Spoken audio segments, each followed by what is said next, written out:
Hello friends, welcome to my YouTube channel. Exercise 13.2 से question number 3 करेंगे। Complete the following table. यहाँ पे आपको एक टेबल दे रखा है जिसमें 3 कॉलम्स हैं। पहले में है शेप, यहाँ पे शेप्स का नाम लिखा हुआ है। बीच में रफ फिगर, शेप की फिगर आपको यहाँ पे बनानी है, और number of lines of symmetry, और उस शेप के अंदर, उस फिगर के अंदर कितनी लाइन्स ऑफ सिमेट्री है वो गिनकर यहाँ पे लिखनी है। चलिए क्वेश्चन की शुरुआत करते हैं। तो इस टेबल को मैंने यहाँ पे शीट पे बना लिया है। इसी तरह से सेम पहला जो नाम है शेप का वो है इक्विलेटरल ट्रायंगल। फिगर बुक वाले ने बना के रखी हुई है, और इसमें जितनी नंबर ऑफ लाइंस हैं वो भी बता रखी हैं कि इसके अंदर 3 है। मैं पहले बता देता हूँ आपको कि इसमें 3 लाइंस जो होंगी सिमेट्री की वो कैसे होंगी। इक्विलेटरल ट्रायंगल कि वर्टेक्स से और इसके सामने की साइड जब ऐसे लाइन खींचते हैं ना बिल्कुल मिड पॉइंट से, तो ये इसको 2 पार्ट्स में इक्वली डिवाइड कर देता है। यहां से फोल्ड करेंगे तो जब ओवरलैप करेंगे इसे तो ये पूरा इसको ढक लेगी। ये लाइन, ये लाइन, ये पार्ट एक दूसरे को ओवरलैप कर लेंगे। इसी तरह से यहां से दूसरे वर्टेक्स से और सामने के मिड पॉइंट से जब लाइन जाएगी, तो मैं यहाँ पे आइडिया से ले रहा हूँ, जैसे ये मिड पॉइंट हो गया लेट्स सपोज, तो यहाँ भी जो ये ट्राइंगल है इसी तरह से 2 इक्वल पार्ट्स में डिवाइड हो जाएगा। थोड़ा सा मेरे से इधर हो गया है, तो आप जब करें तो इसको मिड पॉइंट ले लिया करें। मैं एक बार मेजर भी कर लेता हूँ, जैसे कि ये है 3.5 समथिंग है, तो 17 1.7 समथिंग के वहाँ पे मिड पॉइंट आएगा। तो लेट्स सपोज यहाँ पे है। वैसे ये रफ फिगर ही बनानी थी आपको, लेकिन मैं बिल्कुल फेयर बना के और एक्यूरेट करके इसको दिखा रहा हूँ। तो इक्विलेटरल ट्राइंगल की 3 ही नंबर ऑफ लाइंस होती हैं जो सिमेट्री होती हैं। ये 3 हो गई, इससे अलग और यहाँ हम इसे कहीं से भी डिवाइड नहीं कर सकते। नेक्स्ट फिगर है स्क्वायर। स्क्वायर की फिगर आपको बनानी है। तो स्क्वायर तो सबको बनाना आता है, तो मैं स्क्वायर बना देता हूँ। मैंने ऑलरेडी हल्की हल्की सी फिगर बनाई हुई है, बस आपको हाईलाइट करके दिखा देता हूँ। स्क्वायर की चारों साइड इक्वल होती है और चारों एंगल्स उसके 90 डिग्री के होते हैं, और ये एक रेगुलर फिगर होती है। रेगुलर फिगर वो होती है जिनमें हर साइड की लेंथ बराबर होती है। तो स्क्वायर एक रेगुलर फिगर है। इक्विलेटरल ट्रायंगल भी एक रेगुलर फिगर है, क्योंकि इसके अंदर तीनों साइड की लेंथ बराबर होती है। और रेगुलर फिगर्स की जो number of lines of symmetry होती है ना, वो उतनी ही होती है जितनी उस फिगर के अंदर साइड होती है। अब स्क्वायर के अंदर 4 इक्वल साइड्स होती हैं, तो इसके अंदर क्योंकि चारों साइड बराबर है, तो इसमें जो number of lines of symmetry होंगी ना वो भी 4 ही होंगी। मैं बना के भी दिखा देता हूँ।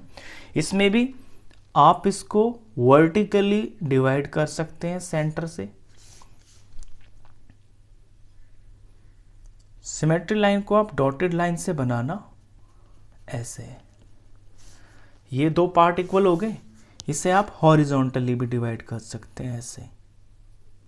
हॉरिजॉन्टली जब बिल्कुल सेंटर में से काटना, मेजर कर लेना, मेजर करने से बिल्कुल मिड पॉइंट मिल जाएगा। मैं तो जस्ट आइडिया से कर रहा हूं। ये हो गया। ये ऊपर नीचे के 2 पार्ट बिल्कुल सेम बनेंगे, और इसके डायगोनल से भी जब हम इसे काटेंगे तो 2 ट्राइंगल बनेंगे, और वो 2 ट्राइंगल भी इस तरह से बनेंगे कि जब इस यहां से फोल्ड करेंगे तो ये ओवरलैप कर जाएंगे। ऐसी दूसरे डायगोनल से भी ऐसा ही होगा। अगर आप बिल्कुल एक्यूरेट करोगे तो ये जितनी भी सिमेट्री लाइंस है ना, ये सारी एक पॉइंट के ऊपर इंटरसेक्ट करेंगी। जब आप बिल्कुल इसको मेजर करोगे कि बिल्कुल सेंटर से ही निकाल रहे हैं, तो स्क्वायर की सिमेट्री लाइंस होती हैं 4। नेक्स्ट है रेक्टेंगल। अब रेक्टेंगल बना लेते हैं। तो रेक्टेंगल की आमने सामने की साइडें बराबर होती हैं। 2 छोटी होती हैं जिसे लेंथ बोलते हैं, 2 बड़ी होती है, बड़ी वाली को हम लेंथ बोलते हैं, और जो छोटी होती हैं उन्हें हम ब्रेड्थ बोलते हैं। आपको पता है रेक्टेंगल के बारे में। तो मैंने एक रेक्टेंगल की फिगर बना ली है। अब इसकी सिमेट्री लाइन बनाना शुरू करते हैं। देखिए, इसे हम हॉरिजॉन्टली बीचम बीच जब इसको डिवाइड करेंगे तो 2 इक्वल पार्ट आ जाएंगे, ऊपर भी और नीचे सेम, और वो ओवरलैप भी करेंगे फोल्ड करने के बाद। तो आप इसे ऐसे सेंटर से लेना, मेजर कर लेना। मैं जस्ट आइडिया से ही ले रहा हूँ, मेज़र करोगे तो बिल्कुल एक्यूरेट दिखाई देंगे।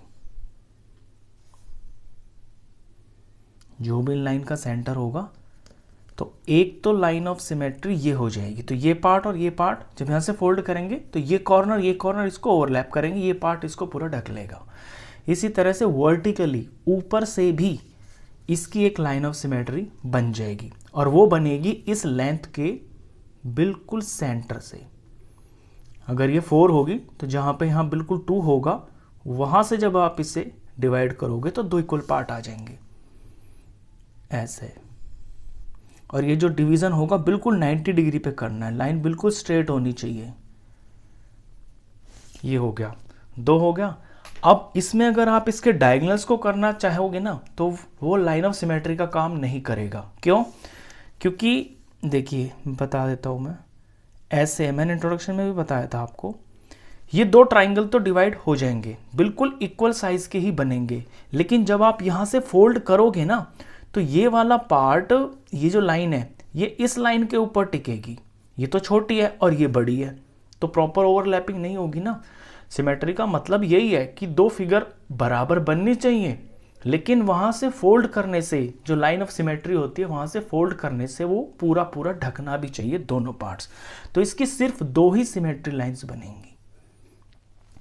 अब आते हैं आइसोसेलेस ट्रायंगल के ऊपर। आइसोसेलेस ट्रायंगल की 2 इक्वल साइड्स होती हैं और तीसरी उनसे अलग होती है मेजरमेंट में। तो पहले तो फिगर ही बना लेते हैं।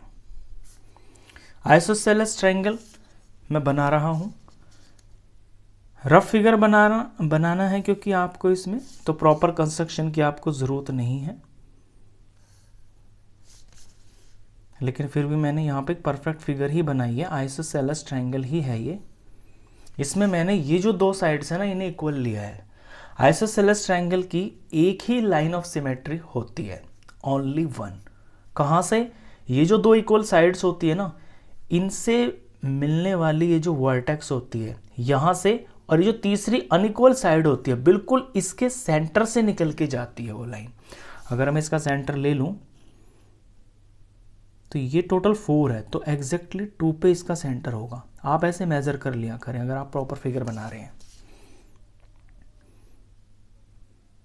तो इसके वर्टेक्स से सामने की साइड के मिड पॉइंट से जब जाएगी तो 2 बिल्कुल सेम साइज के ट्रायंगल इसमें दिखाई देंगे आपको, और जब यहां से आप फोल्ड करोगे ना तो ये पूरा ढक भी लेंगे एक दूसरे को। तो इसकी एक ही लाइन ऑफ सिमेट्री होती है। अब आते हैं रोम्बस पे। रोम्बस बनाते हैं पहले तो एक।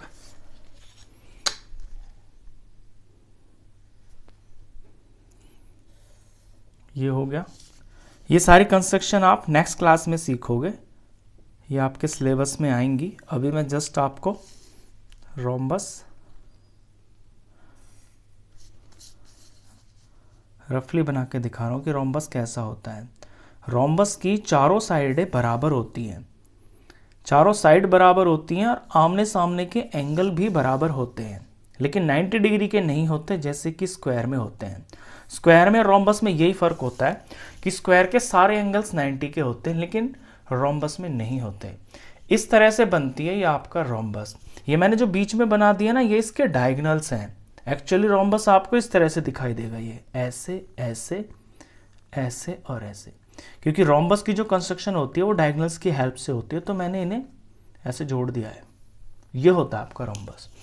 तो इसकी 2 लाइन ऑफ सिमेट्री होती है, ओनली 2। देखिए कैसे, मैं इस फिगर में बताता हूँ। यहाँ पे जब आप इसे हॉरिजॉन्टली ऐसे वर्टिकली जब आप ऐसे काटोगे तो ये 2 लंबे वाले ट्रायंगल्स आपको इक्वल साइज के दिखाई देंगे, और यहाँ से जब फोल्ड करोगे तो एक दूसरे को ढक लेंगे। और जब आप इसे ऐसे हॉरिजॉन्टली डिवाइड करोगे तो फिर ऊपर नीचे के जो ट्रायंगल्स हैं, यहाँ से फोल्ड करने पे ये एक दूसरे को ओवरलैप कर लेंगे। बस, इससे ज़्यादा इसमें नहीं होती है।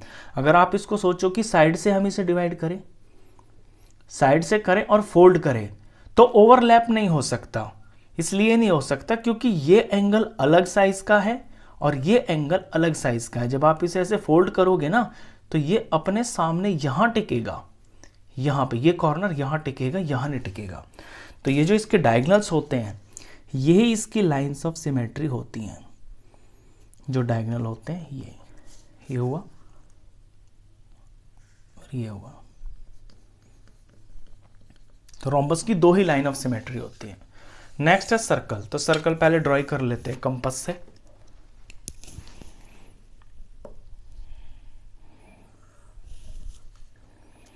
ये मैंने एक सर्कल बना लिया। अब इस सर्कल के अंदर यहाँ पे है आपका सेंटर, ये रहा, और सर्कल को आप डिवाइड करें। अगर सेंटर से आप इसको काट रहे हैं, देखिए इस तरह से, तो जो दो पार्ट बनेंगे ना, ये बिल्कुल सेम बनेंगे। कंडीशन ये कि सेंटर से कटना चाहिए, सेंटर से लाइन जानी चाहिए। कहीं और से देखता हूं मैं,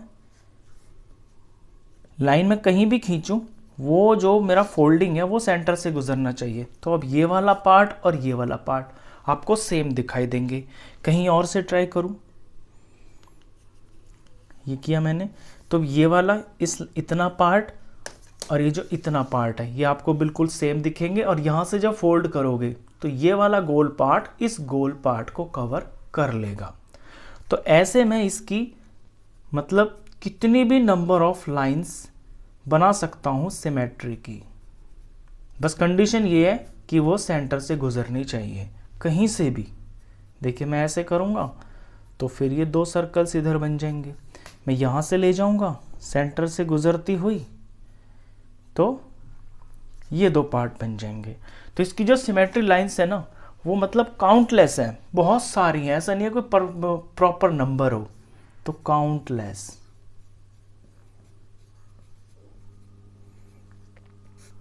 ये क्वेश्चन नंबर 3 था, लास्ट पार्ट था, क्वेश्चन खत्म। नेक्स्ट क्वेश्चंस के लिए नेक्स्ट वीडियो में मिलेंगे, तब तक के लिए गुड बाय।